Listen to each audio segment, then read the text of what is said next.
Bonjour à tous et à toutes. Merci d'être présents une nouvelle fois avec nous pour cette nouvelle conférence en ligne. Conférence délivrée aujourd'hui sur un thème très particulier qui est très attendu. C'est le repos donc des yeux. Donc nous avons la chance d'avoir des spécialistes du sujet via notre prestataire Cevidentia qui vont nous aider justement via des exercices à venir vraiment reposer notre vue, nos yeux, par une technique qui s'appelle le yoga des yeux.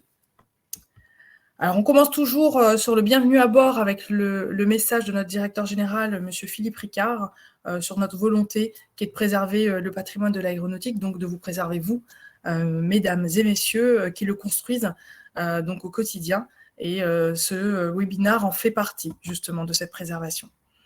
En termes d'intervenants, nous avons donc Madame Lefebvre, Hélène, orthoptiste, qui va nous rejoindre tout à l'heure pour donc vous faire ces exercices de repos.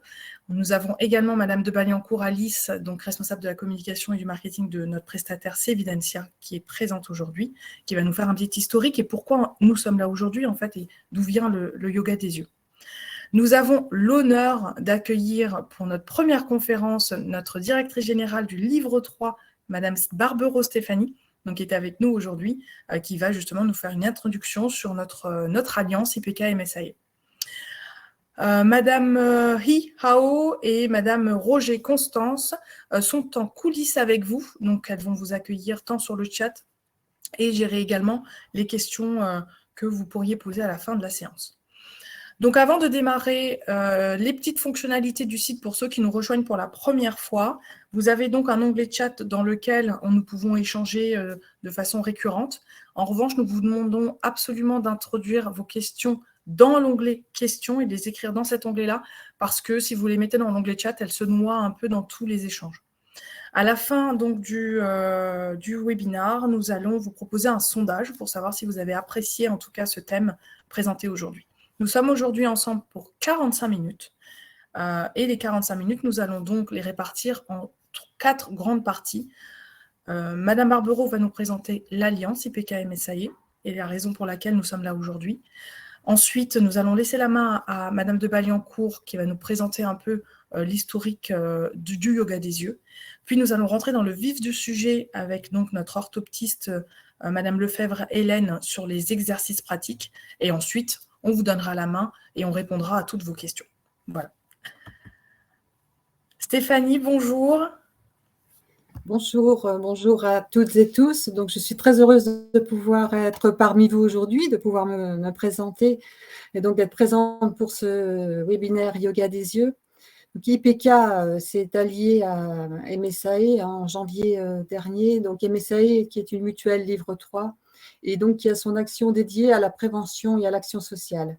Donc, nous avons pour mission de pouvoir vous accompagner, de prévenir les risques professionnels et donc de mettre en place des actions de prévention.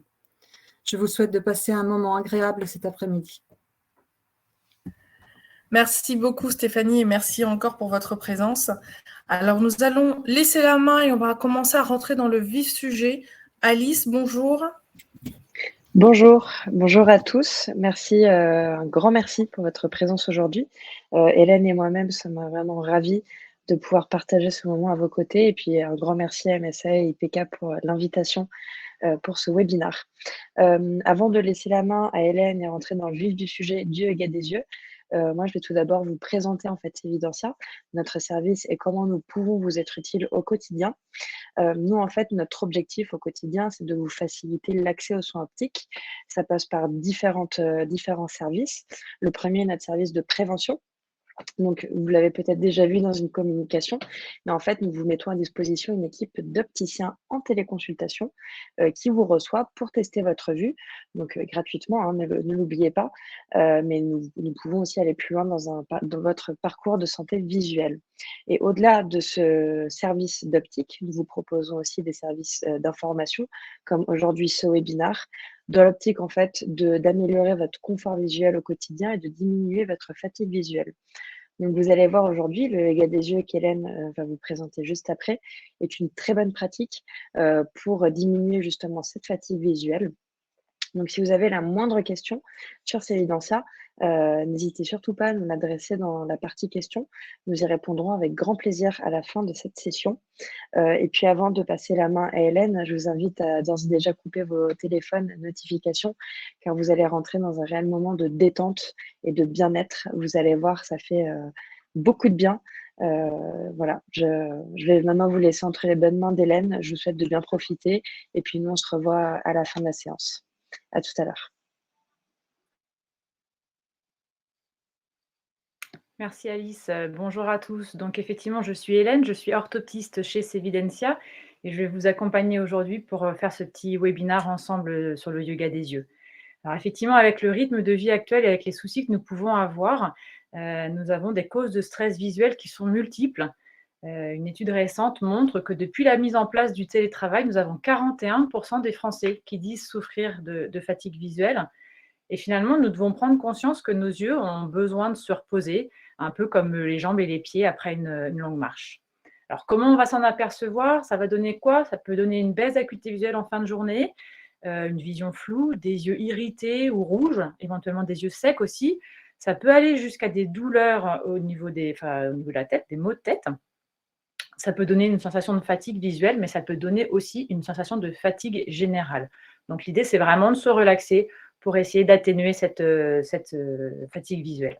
Alors, le yoga des yeux, c'est une méthode douce qui prend racine dans la médecine traditionnelle ayurvédique et qui voit le jour en 1920 grâce au docteur Bates, et puis un peu plus tard avec le docteur Agarwal. Et vous pouvez éventuellement retrouver ce yoga des yeux sous le nom de la méthode Bates. Alors, comme pour tout exercice de yoga ou de gymnastique, les maîtres mots pour le pratiquer, ça va être la simplicité, la répétition, la persévérance et la régularité. Donc, moi, je vous invite à être seul ou éventuellement en petit groupe pour le faire. L'idée, c'est vraiment d'être au calme pour se vider la tête et pour se relaxer un petit peu plus facilement. Alors, cette gymnastique oculaire, elle va viser à assouplir et à relâcher les muscles oculaires, mais aussi à stimuler l'hydratation des yeux et permettre justement d'éviter cette fatigue oculaire qui va être d'autant plus présente chez les personnes qui utilisent beaucoup les écrans, quels qu'ils soient. Alors, l'œil est en permanence recouvert par un film lacrymal qui est indispensable pour protéger et nourrir la cornée. Normalement, nous clignons à peu près 20 fois des yeux par minute pour justement déposer ce film lacrymal. Mais nous avons un environnement en fait qui nous produit de nombreuses causes d'assèchement. Donc, à compter effectivement, à commencer par les écrans d'ordinateur, devant lesquels nous sommes amenés parfois à cligner jusqu'à 7 fois moins des yeux. On a évidemment d'autres facteurs de dessèchement. On va avoir le chauffage, la climatisation, le maquillage ou la fumée de cigarette, par exemple. Alors, bien évidemment, le yoga des yeux, ça prend en considération la posture, mais aussi la respiration pour justement permettre de détendre tout le corps. Alors, si je vous parle de respiration, c'est parce qu'effectivement, une petite chose à savoir, les yeux, c'est la zone du corps qui consomme le plus d'oxygène, jusqu'à 3 fois plus que le cerveau. Mais effectivement, quand on a un déficit en oxygène, naturellement, ça va être les organes vitaux qui vont être privilégiés. Et donc, il faut vraiment essayer d'avoir une respiration régulière et complète pour justement pouvoir venir s'oxygéner jusqu'au bout des yeux. Pour ceux qui se posent la question, la différence entre le yoga des yeux et l'orthopsie.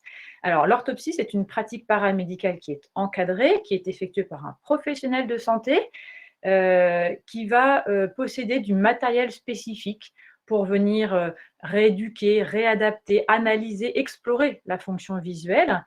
Et l'orthoptiste, il va travailler sur prescription médicale, alors d'un médecin généraliste ou d'un ophtalmologue, par exemple. Le yoga des yeux, lui, va vraiment s'apparenter à une activité de relaxation. Alors, pour plus de compréhension, je vous fais juste une petite explication anatomique très rapide. En fait, dans le système visuel, nous avons 6 muscles externes oculomoteurs. Les muscles des 2 yeux vont travailler en synergie pour permettre au cerveau de n'avoir qu'une seule image. Et la tonicité de ces muscles, justement, va avoir une incidence sur la qualité de la vision. Donc, la fatigue visuelle, elle va avoir tendance à apparaître quand on a un ou plusieurs de ces muscles qui vont peiner à travailler. Et en parallèle de ça, nous avons aussi 3 muscles intrinsèques qui vont être responsables de la mise au point à toute distance. Donc, ces muscles vont venir se contracter en vision de près et se relâcher en vision de loin. C'est ce qu'on appelle l'accommodation. Donc, il va vraiment être indispensable d'alterner les distances de vision pour justement relâcher la tension musculaire. Alors, avant de commencer les exercices qui sont propres aux yeux, je voudrais effectivement qu'on prenne un petit peu quelques minutes pour pouvoir se recentrer sur soi. Là, comme l'a dit Alice tout à l'heure, je vous conseille de couper le téléphone, les notifications, les mails. On fait une petite pause pendant ces quelques minutes. L'idée, c'est vraiment de venir se relaxer, de se vider la tête. Pour ceux qui portent des lunettes, effectivement, parce que la question est souvent posée, vous pouvez tout à fait les enlever pour faire les exercices. Pour ceux qui portent des lentilles, vous pouvez les garder, ça n'empêche pas de faire les exercices. Donc, vous allez être installé, assis, les 2 pieds posés au sol, le plus confortable possible. Et effectivement, vous allez venir poser vos mains sur votre abdomen, sur le ventre, de manière à ce que les doigts viennent juste en superposition, en fait, le bout des doigts. Et vous allez commencer, vous allez pouvoir fermer les yeux pour pouvoir vraiment vous mettre dans le mouvement. Et vous allez commencer à faire des grandes respirations. Donc, vous inspirez profondément, vous expirez. Donc là, en fait, vous allez sentir votre ventre qui vient se gonfler à chaque inspiration. Voilà, on sent les doigts qui s'écartent. À chaque expiration, tout se contracte, donc les doigts viennent se rejoindre. Et l'idée, c'est vraiment de se vider la tête. Donc, on ne pense pas au sujet d'après. On vient prendre conscience un petit peu de toutes les zones de son corps, toujours en continuant à bien respirer. Comme je vous l'ai indiqué tout à l'heure, c'est très important de bien respirer. Voilà. Et on essaie de détendre un maximum toutes les parties de son corps. Voilà, vous continuez comme ça à faire quelques respirations. L'idée, c'est vraiment de se mettre en fait dans les exercices qui vont venir.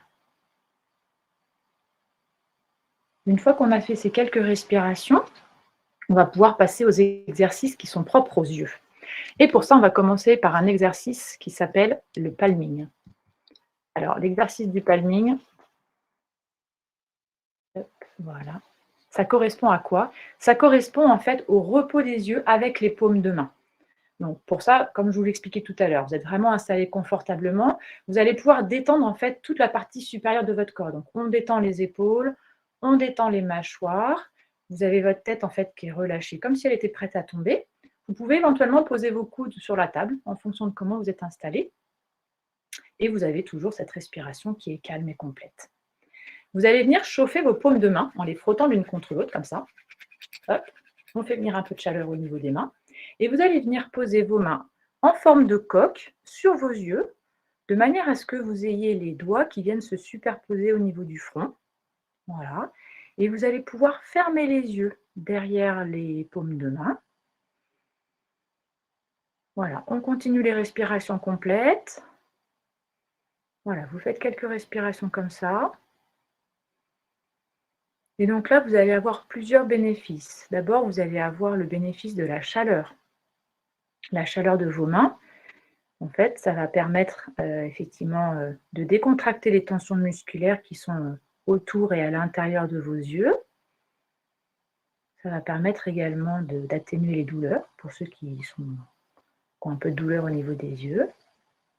Ça va augmenter l'élasticité des tissus. Et puis, ça va venir augmenter également la circulation sanguine, parce que ça va venir légèrement dilater les petits vaisseaux sanguins qui sont à proximité. Voilà, vous continuez à respirer comme ça. Et puis, le deuxième bénéfice, c'est effectivement l'obscurité, puisque vous avez et les paumes de main et les yeux fermés. Donc, c'est vraiment un break à la stimulation lumineuse. Ça, c'est un exercice qu'on va faire assez régulièrement tout au long de la séance. C'est vraiment un exercice de base au niveau du yoga des yeux. Une fois qu'on a fait cet exercice de yoga des yeux, de palming, on va passer à un exercice de clignement. Donc, on va vraiment essayer de caler en fait la respiration et le clignement. Donc, pour ça, tout simplement, à chaque inspiration, vous allez ouvrir grand les yeux. Et à chaque expiration, vous allez cligner fort des yeux. Voilà, et vous insistez sur le clignement, comme si vous faisiez une grimace. Et vous continuez comme ça, vous faites une série de 10 respirations. Donc, j'ouvre grand les yeux à chaque inspiration. Je ferme à chaque expiration. Voilà, et vous continuez comme ça.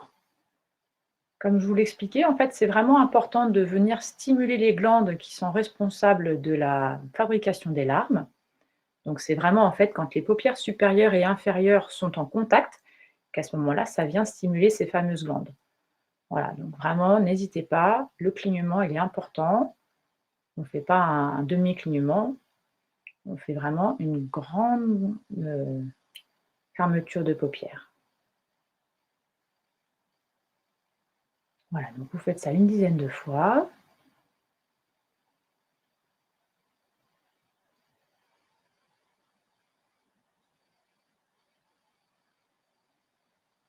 Et une fois que vous avez fait ces différents clignements, on va faire un exercice où là, la tête va bouger et les yeux vont rester immobiles.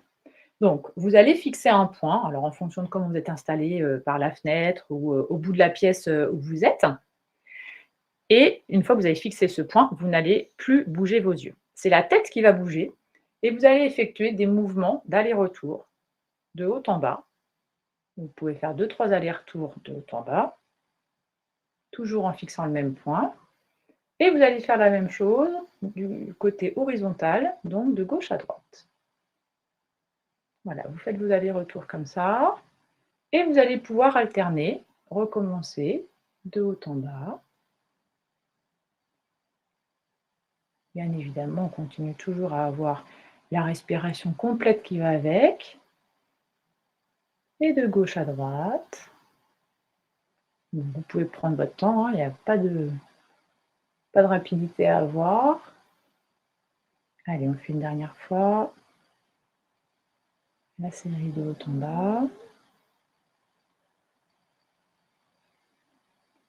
Et de gauche à droite.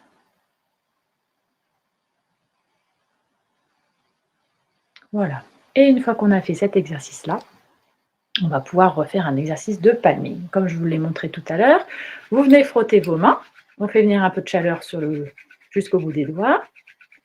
Vous venez poser vos mains sur vos yeux. Vous fermez vos yeux. Vous continuez les respirations complètes.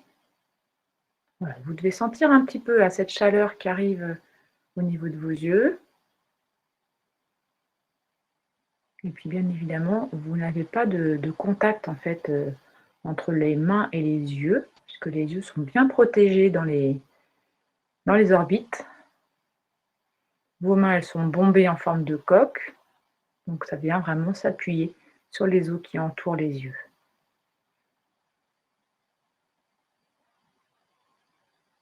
Voilà, vous pouvez laisser poser comme ça.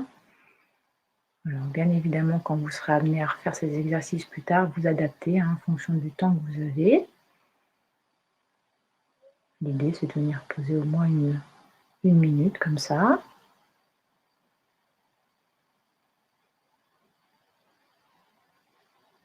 Et une fois qu'on a fait cet exercice, on passe au suivant. Alors, qui est un petit peu l'inverse de ce qu'on a fait tout à l'heure. Tout à l'heure, on a bougé la tête et on a gardé les yeux immobiles. Et bien là, on va faire l'inverse. Vous allez avoir la tête qui va rester immobile et c'est les yeux qui vont bouger et qui vont commencer à faire des mouvements oculaires. Donc, vous allez faire des allers-retours avec vos yeux de haut en bas. Voilà, vous faites 2-3 allers-retours.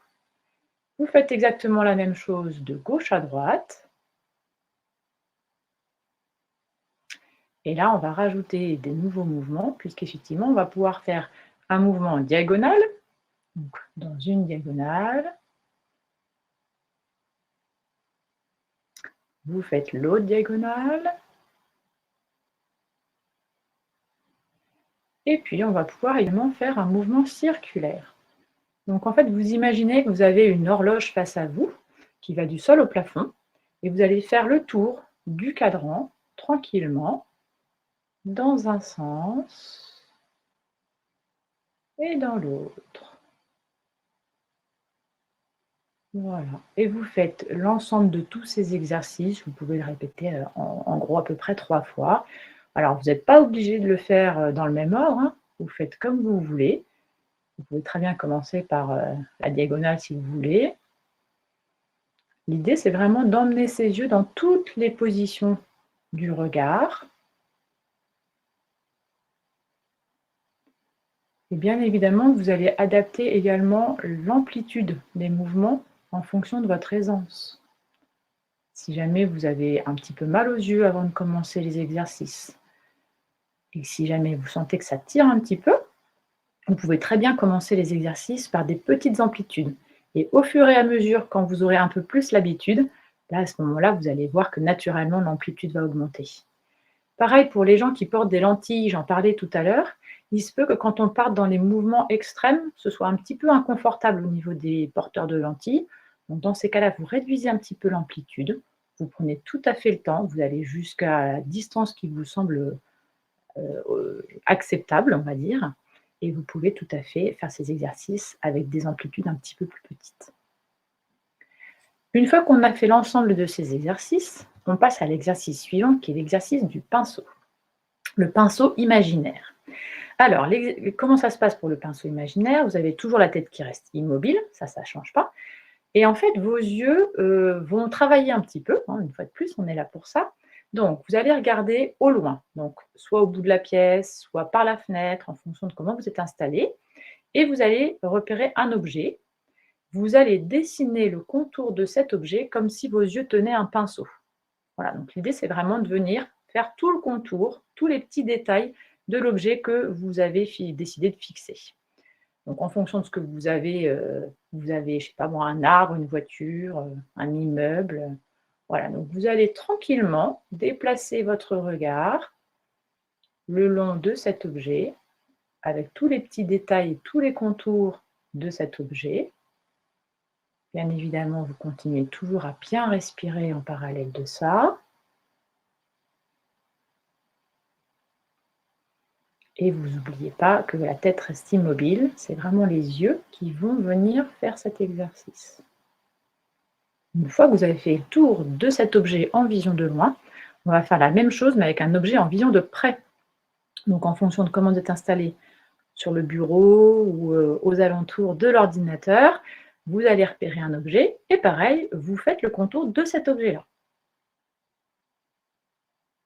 Toujours en gardant la tête immobile et en continuant à bien respirer.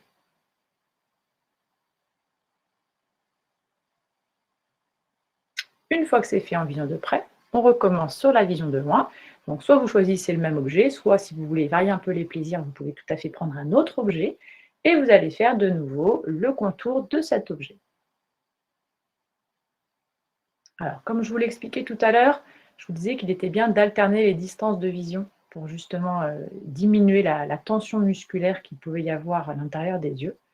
Donc voilà, typiquement cet exercice, vous voyez, c'est vraiment l'alternance de la vision de loin et la vision de près. Donc c'est quelque chose que vous pouvez refaire tout à fait régulièrement, sans aucun problème.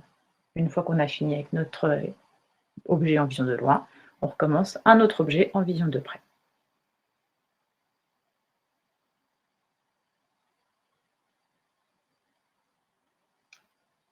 Et une fois qu'on a fait ça, on va refaire un petit exercice de palming. Je frotte mes mains, je fais venir un peu de chaleur.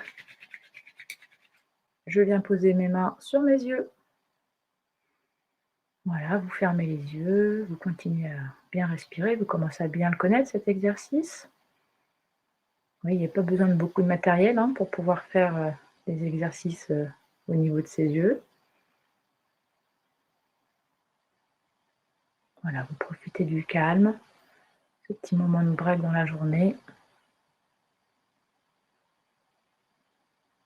Ça fait du bien. Vous pouvez tout à fait vous caler sur votre respiration, concentrer sur la respiration.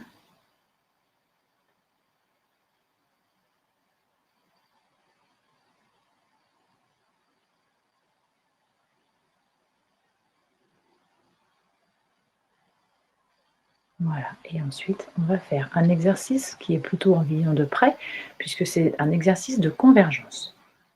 Donc, pour ça, vous allez avoir le bras tendu, vous allez tendre votre index, et vous allez venir tranquillement avancer votre index vers votre nez, toujours en fixant le bout de l'index. Voilà, vous prenez votre temps, et vous allez le plus près possible, et vous reculez. Donc là, on fait des mouvements d'aller-retour, tranquillement. Vous revenez. Alors, on n'est pas tous égaux au niveau du savoir loucher. Donc, il y a des gens chez qui ça va s'arrêter plus tôt que d'autres. D'abord parce que vous allez peut-être le sentir et que ce n'est pas très confortable, ou parce que vous voyez le doigt qui se dédouble, par exemple. Donc, le doigt, il doit rester simple. Il est flou, ça c'est normal, ne vous inquiétez pas. Mais l'idée, c'est voilà, de se rapprocher le plus près, mais on n'est pas tous sur la même distance. Une fois qu'on a fait cette série de 3-4 allers-retours au niveau de la convergence, vous allez imaginer, vous avez un troisième œil ici, entre les deux sourcils. Voilà, donc vous imaginez ce troisième œil et vous allez venir le fixer, ce troisième œil, pendant quelques secondes. Voilà, vous le regardez et puis vous fermez les yeux pour reposer un petit peu. Et on recommence. Vous repartez vers ce troisième œil, le point situé entre les deux sourcils, pendant quelques secondes et vous fermez les yeux. Alors, il se peut que chez certaines personnes, ce soit un exercice qui soit un peu difficile, voire désagréable, ou même carrément douloureux. Donc, dans ces cas-là, vous le passez. Cet exercice peut faire un peu plus mal que les autres. Vous pouvez, dans ces cas-là, privilégier l'exercice qu'on a fait avant, avec l'index au niveau de la convergence. En fait, ce qu'il faut savoir, c'est que les muscles qui sont responsables de la convergence ont tendance à fonctionner plus naturellement dans le regard en bas que dans le regard en haut.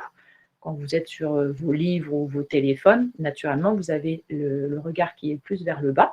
Donc, c'est un peu moins naturel vers le haut, donc ça peut du coup être un petit peu plus douloureux. Donc, n'hésitez pas, vous le faites vraiment si vous sentez quelque chose que c'est confortable. Au niveau de l'exercice suivant, on va pouvoir se mettre debout.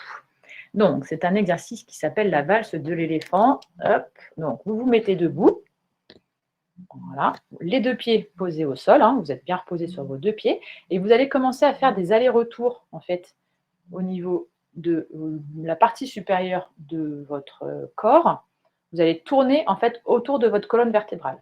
Donc les jambes, elles ne bougent pas, vous êtes bien stable sur les deux pieds, et vous faites des allers-retours comme ça, hop, de part et d'autre, vous tournez autour de la colonne vertébrale. Alors, ensuite, au niveau de la tête, l'idée, c'est que la tête, elle vienne accompagner la partie supérieure du corps. Voilà. Vous avez toute cette partie-là qui est détendue. Au niveau de vos yeux, le regard, en fait, il va venir accompagner naturellement le mouvement que fait votre corps. Donc, vous n'avez rien à regarder en particulier. Vous êtes sur l'infini. Le regard est dans le vague. Ça ne pose absolument aucun problème. Au niveau des bras, vous voyez, ils sont vraiment lâches le long du corps, en fait. Et ils viennent accompagner tranquillement les allers-retours que vous faites. Vous pouvez faire une dizaine d'allers-retours comme ça, histoire de bien décontracter toute la partie supérieure de votre corps. Et une fois que vous avez fini avec cet exercice de valse de l'éléphant, on va faire un dernier exercice de palming. Allez, on frotte les mains, on fait venir de la chaleur et on profite de ces derniers moments, cette dernière minute de calme.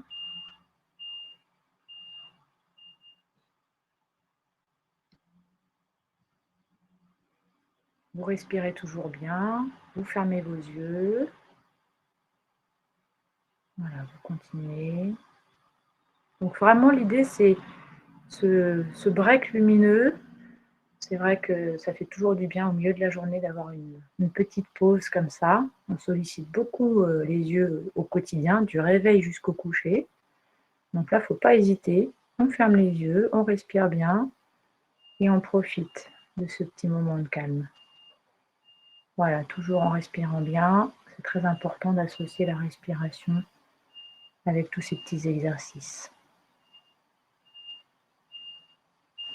Voilà, donc j'espère que vous avez bien profité de ces petits exercices que je vous ai proposés. Alors là, je vous ai juste montré un petit panel de ce qui existait.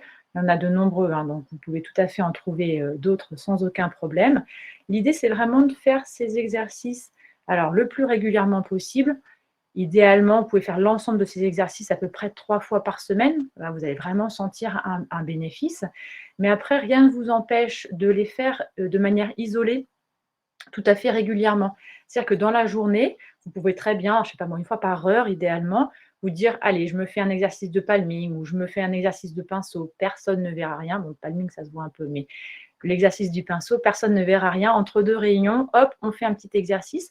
Et en faisant quelque chose comme ça un petit peu tout au long de la journée, on évite justement d'accumuler cette fatigue visuelle qui vient nous fatiguer jusque dans la fin de la journée. Alors, si jamais vous n'y pensez pas, parce que c'est vrai qu'on se laisse un petit peu embarquer par le quotidien, n'hésitez pas, vous mettez un petit post-it ou une petite gommette éventuellement sur le bord de votre écran d'ordinateur quand vous êtes en train de travailler. Comme ça, dès que vous voyez la gommette, vous pensez à faire le petit exercice. Il y en a même qui se poussent, par exemple, à mettre des alarmes sur les téléphones pour être sûr d'y penser. Mais voilà, c'est des petits moyens pour essayer d'y penser un petit peu régulièrement. Alors, bien évidemment, tout ça, ça va de pair aussi avec une bonne hygiène de vie. C'est capital aussi pour la santé de vos yeux. Donc, au niveau du sommeil, on essaye de le préserver, ce sommeil, donc et en qualité et en quantité. Et puis, on fait attention à son alimentation. Donc, je ne le dirai jamais assez. On privilégie les fruits et les légumes de saison. Il y en a beaucoup qui sont pleins d'antioxydants. Donc, c'est très bon pour les yeux. Une petite mention spéciale pour la myrtille, par exemple, qui est un très bon protecteur des yeux. Et puis, bien évidemment, une hydratation journalière régulière. Donc, pensez à bien boire, au moins 1 litre d'eau par jour. On évite le thé, le café, le soda. Si vraiment vous êtes un grand fan de thé, n'hésitez pas plutôt à partir sur du rooibos, qui va être un thé sans théine, donc qui va être beaucoup plus facile à assimiler. Voilà, donc vous l'aurez compris, pour vraiment optimiser votre confort au quotidien, votre confort visuel, il faut vraiment avoir de bons réflexes pour une bonne hygiène de vie et puis il faut vraiment faire ces exercices tout à fait fréquemment de relaxation. Je vous remercie et je reste à votre disposition si vous avez des questions. Merci beaucoup, Hélène. C'est effectivement très particulier. C'est la première fois que j'ai fait les exercices avec vous. Voilà. Je ne suis pas restée simplement paresseuse derrière mon écran. Et c'est vrai que certains exercices peuvent être douloureux quand on n'a pas l'habitude. Je l'ai bien ressenti. On a d'ailleurs quelques questions à ce sujet et sur d'autres sujets. Nous allons donc commencer à répondre à vos questions qui commencent à être nombreuses. Alors, je vais les prendre dans le désordre. Nous avons... hop, ça va vite. Alors, y a-t-il des exercices pour prévenir la divergence oculaire? Alors, après, quand quelqu'un a vraiment une divergence oculaire qui est présente ou qui s'accentue avec la fatigue, là, pour le coup, j'aurais tendance à dire qu'il faut vraiment faire un bilan orthoptique et faire de la rééducation. C'est là où on arrive aux limites du système quand on est sur le yoga des yeux. C'est vraiment là pour relaxer, mais effectivement, il faut vraiment privilégier de la rééducation chez un orthoptiste quand on a de la divergence oculaire. Sinon, il faut essayer de faire l'exercice de convergence qu'on a vu ensemble, mais s'il y a une prédisposition à la divergence, ça va vraiment être difficile de le faire seul. Merci Hélène. Alors encore une question. En l'absence de vision binoculaire, c'est-à-dire en lien avec un strabisme, est-ce qu'il y a des exercices qui sont contre-indiqués? Alors, il n'y a pas d'exercice contre-indiqué avec tous ceux qu'on a fait aujourd'hui. Vous pouvez tout à fait les faire. Bien évidemment, alors pour le coup, on est dans le sens inverse. L'exercice de convergence va être plus compliqué, puisque du coup, c'est un exercice où on va faire travailler les deux yeux en même temps sur un même point. Donc là, essayez de ne pas faire celui-là parce que vous allez avoir plus de mal à y arriver. Mais tous les autres exercices, vous pouvez les faire sans aucun souci. Très bien. Alors, on a une question sur le thé. Pourquoi éviter le thé? Alors, le thé, c'est comme le café. Alors, le thé, c'est plein de théine, le café, plein de caféine. Et donc, on a du mal à assimiler en fait le bénéfice de l'eau quand on a de la théine ou de la caféine en parallèle. Est-ce que la fatigue oculaire peut être à l'origine de maux de tête au niveau des cervicales? Alors effectivement, comme je vous l'expliquais au début de ce webinaire, les causes ou la façon dont ça s'exprime, ça peut être vraiment des choses différentes chez les uns et chez les autres. Donc oui, ça peut s'exprimer jusqu'au cervical. Après, il faut bien évidemment pas hésiter à faire un point complet pour voir si ce n'est pas associé aussi à des problèmes de cervical. Mais oui, ça peut se ressentir jusque dans les cervicales, en effet. Alors, il y a une question liée aux lentilles. Tout à l'heure, Hélène, vous nous avez expliqué qu'on pouvait quand même faire l'exercice quand on a des lentilles. Est-ce que les lentilles sclérales sont contre-indiquées pour ce type d'exercice? Alors, ce type d'exercice est contre-indiqué plutôt. Voilà, alors il y a les exercices, donc qu'on a fait ensemble, vous pouvez les faire, hein. Comme je vous l'ai expliqué, ça peut être plus ou moins confortable sur certains exercices. Donc il y a pas de contre-indication particulière. Si jamais vous les sentez au moment des exercices, n'hésitez pas à les enlever, tout simplement. Vous les enlevez avant de faire les petits exercices. Après, au niveau des contre-indications à proprement parler, là, c'est l'ophtalmologiste qui va vous les, prescrire, qui va vous donner les contre-indications en fonction de votre anatomie à vous. Très bien, merci Hélène encore une fois.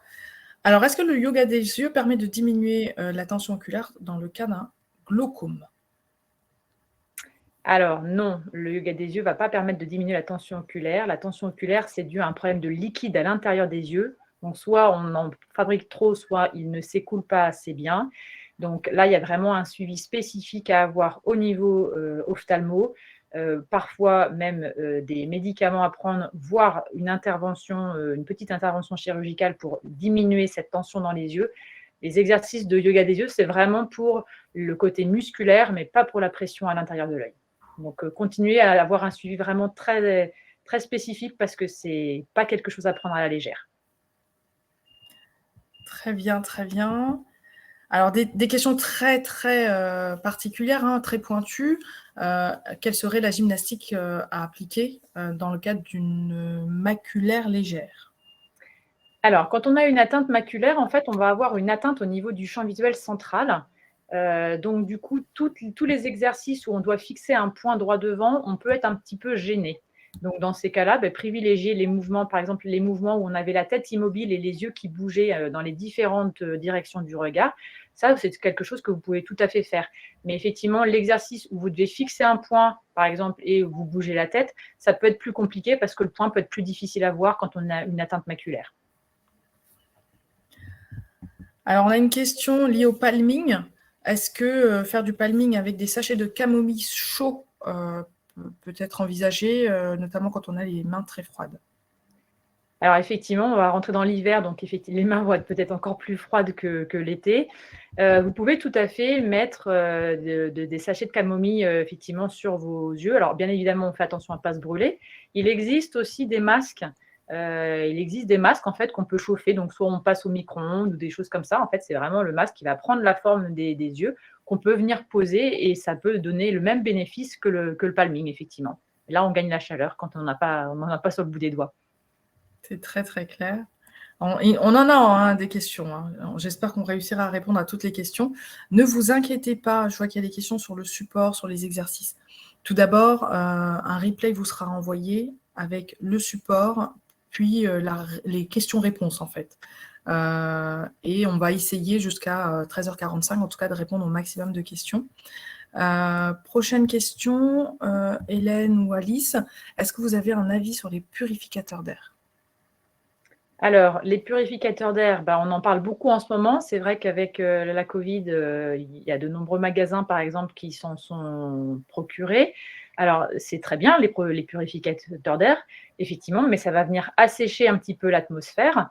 Donc, du coup, on évite de se mettre trop proche du purificateur d'air. Et puis, il faut essayer quand même un maximum d'aérer la pièce pour faire venir un peu d'humidité. Merci. Alors, lors d'une séance de yoga des yeux, si un exercice est douloureux, par exemple dans le cadre d'une rééducation avec un orthoptiste, est-ce qu'il faut arrêter l'exercice ou est-ce qu'il faut aller moins loin que ce qui est indiqué?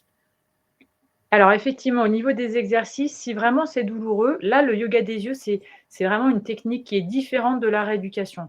La rééducation chez un orthoptiste, vous pouvez être amené à avoir mal à la tête quand vous ressortez de la séance de rééducation, mais vous allez quand même essayer d'aller pousser pour aller un petit peu plus loin, pour avoir un bonus supplémentaire.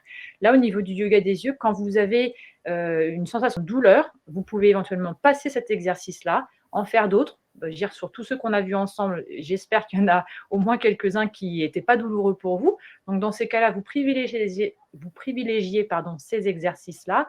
Et puis, après, vous pouvez très bien essayer de diminuer un petit peu l'amplitude, comme je vous l'expliquais tout à l'heure, parce que parfois, le fait d'aller moins loin avec les yeux, ça permet d'avoir moins mal. Et donc, du coup, on y va tranquillement au fur et à mesure. Et si vous n'arrivez jamais à augmenter l'amplitude, ce n'est pas grave. L'idée, c'est vraiment de faire ces petits exercices.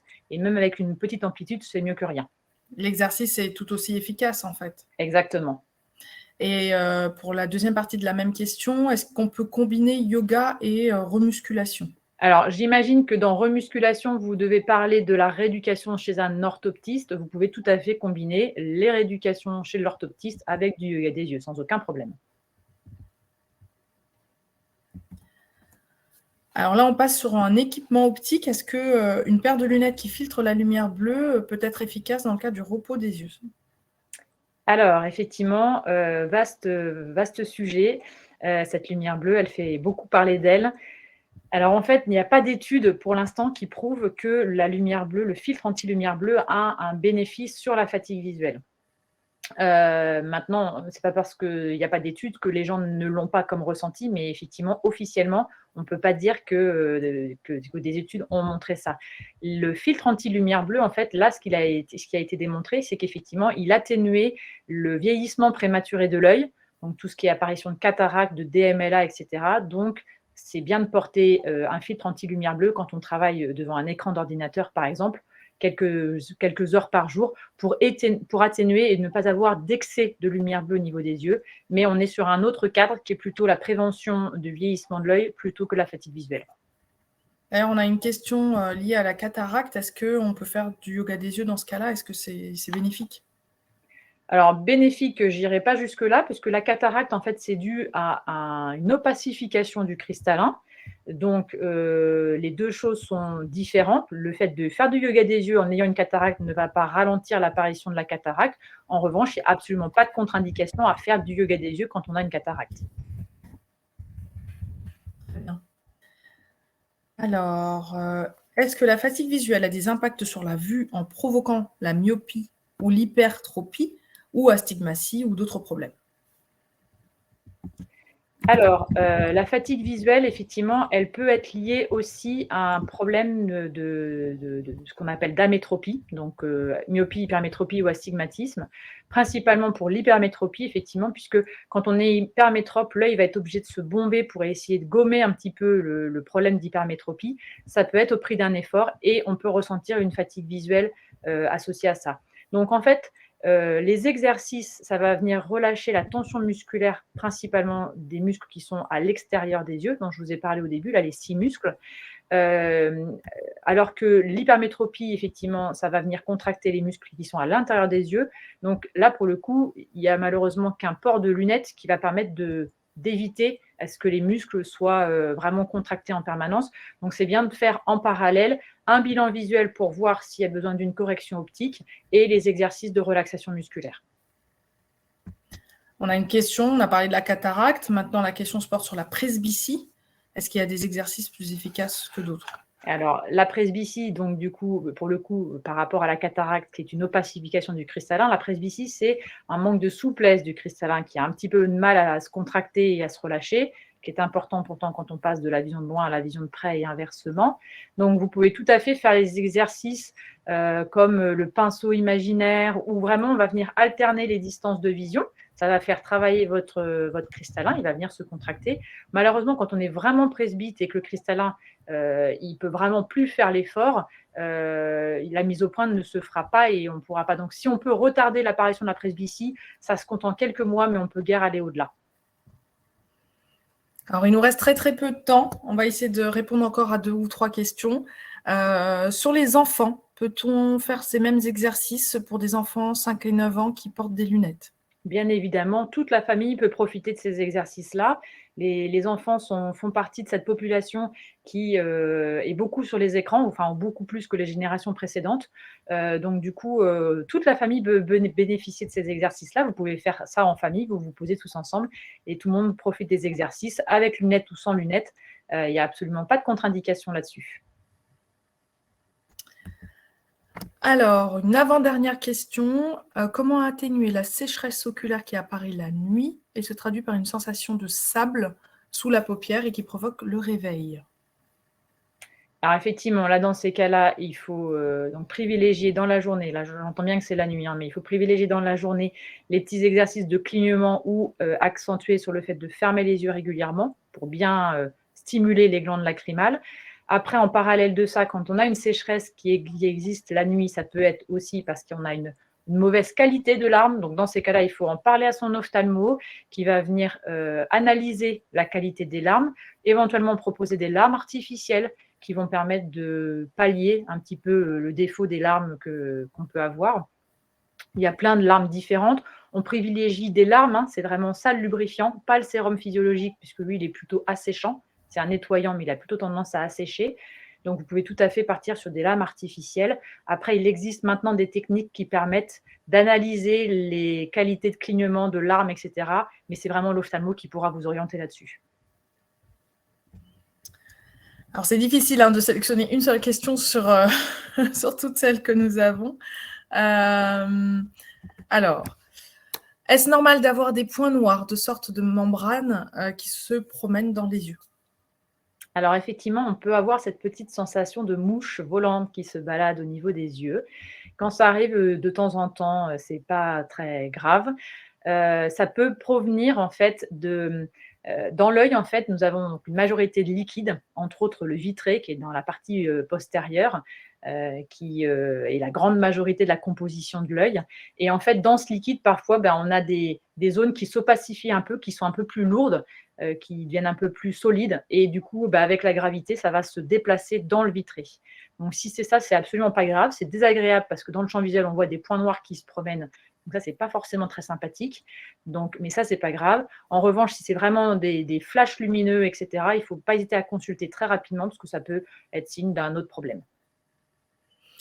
Merci beaucoup Hélène, merci Alice et merci Stéphanie également, donc directrice générale de la MSAE qui porte les sujets de prévention maintenant que nous allons mener tout au long de cette année 2021 qui ont été menées et 2022 qui arrive et tout au long des années futures.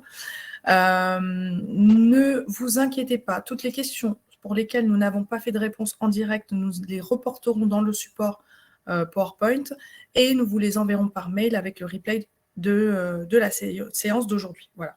Alors, nous avons pour habitude de finir la séance avec un petit film institutionnel que nous lançons tout de suite.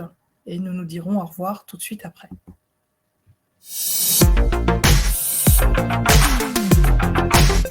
IPK est le leader, oui, et le leader de notre secteur affinitaire, le secteur de l'aéronautique, de l'espace et de la défense. On est la famille aéronautique au sens large, mais dans l'institution, on est une famille, on est soudés et avec les salariés. On peut dire qu'IPK est une famille. Comme toute famille, on a des moments où on s'engueule et des moments où on s'entend très bien.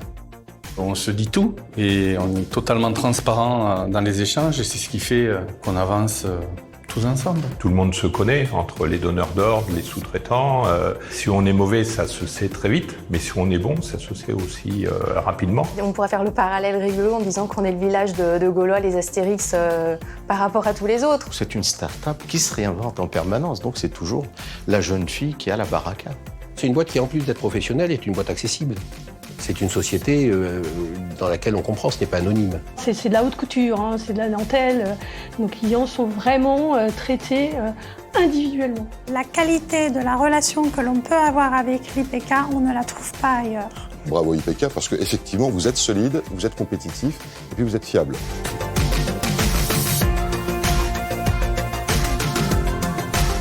Qu'est-ce qui fait la valeur d'une institution de prévoyance comme IPK? C'est sa très grande proximité avec ses clients. Évidemment, un niveau de qualité de service qui doit avoir des standards beaucoup plus élevés que ce qu'on peut retrouver dans le marché. Tout ça à un tarif qui est extrêmement maîtrisé. Les coûts de fonctionnement de l'IPK sont largement inférieurs à un certain nombre de coûts d'organismes plus importants que l'IPK. La maison est vraiment une maison attirante pour beaucoup de DRH du secteur de l'aéronautique et du spatial.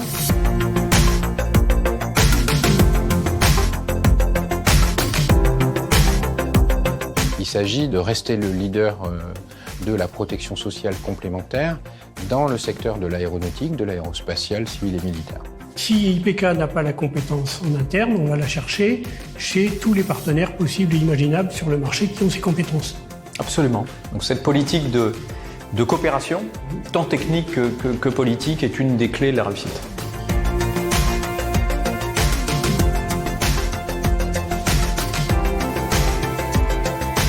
IPK en un mot, proximité. Réactivité. Solidité. C'est une pierre précieuse. c'est sa réactivité. La solidarité, une saine gestion, le consensus, petit mais costaud. C'est l'efficacité, c'est la réactivité. L'IPK assure. Unique. Longévité. Notre mutuelle. Confiance. Le paritarisme. L'avenir. Les deux mots, agilité, proximité. Plaisir. Mais qu'est-ce que tu veux que j'ajoute sur ça?